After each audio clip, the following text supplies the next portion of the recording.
And this is something I call ways of working. I've used it for years. And this is something that as a manager or as a leader, as a team lead, as a project lead, that I realized was pretty important.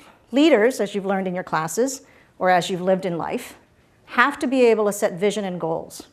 They have to be able to hire and fire and build teams, right? But in addition to that, you really do have to set the expectations, particularly with regards to a culture. So let me share something that when I start any job with any team that I work with, I essentially lay these out. You might tweak them here and there. You might create your own. But just the fact that you lay them out and that, in fact, they are something that you talk through creates a real culture. So let me give you a sense. For example, if you're part of a team, and this is for Healthy Imagination team right now within GE, we're all ambassadors for the team. That means that actually you need to support and represent the team wherever you are. And just understand that, in fact, that is that important. People look at that and they go, that sounds so obvious. Well, but it's not. Because if you go out there and say, I don't agree with that, I don't believe that, you're going to get called on it. And I make that very clear to the folks that I work with. When I think of the issues within the team need to be resolved within the team, again, it sounds obvious, but laying this out when you start working with a team is actually pretty important. What does that mean? So you can go and say, you know what, pretend to like it, go outside, talk about it, second guess the decisions. And I will tell you, it'll be one of the worst functioning teams that probably exists. Because you don't have the unity, you're not clear, and you're actually not coming together with regards to expectations. But let me give you a sense of when you think about the decisions. Now, everybody gets a chance to actually debate, to argue, as much as you possibly want in the room.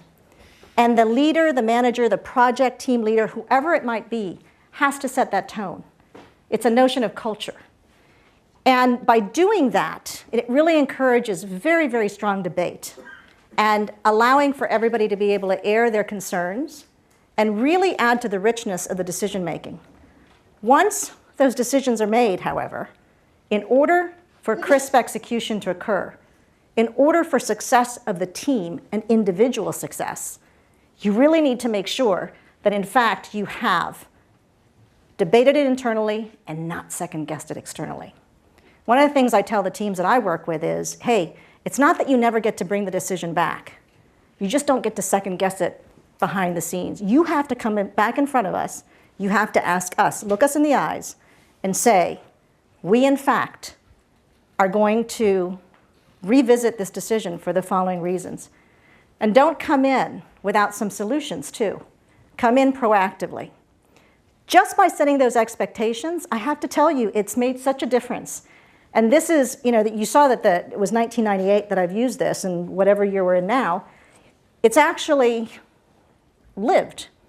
And the reason why is they're so simple, but the key to it is that, in fact, what's happened is that we have the ability to make very, very clear, and we get a sort of common contract together.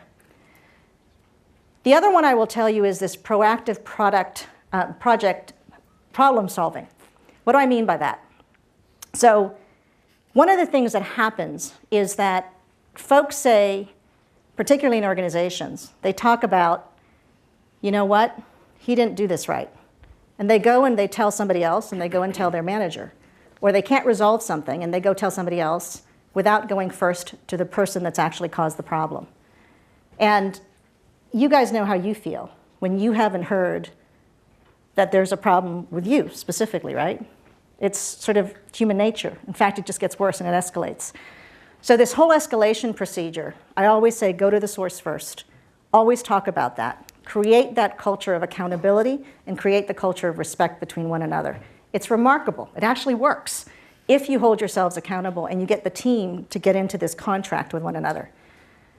The last one that I'll talk about is assume noble intent. This one seems more simple than not, but it's absolutely probably the one that's the most elegant. When people are approaching you, when there's problems, what do you guys think, right? Depending on who the person is, you have your preconceived notions. And you tend to think whatever you're thinking first. But the reality of it is, if in fact you can, just assume noble intent. Assume they're actually coming to you with a good purpose in mind. Setting this kind of culture, I have to tell you guys, it's worked over and over again. It's put really high-performing teams in place. It creates a culture of accountability. It creates a culture of respect. And as you start to move into this corporate world or into the venture world or into a nonprofit or wherever you go next, think about these hard and know what you've got to be able to represent.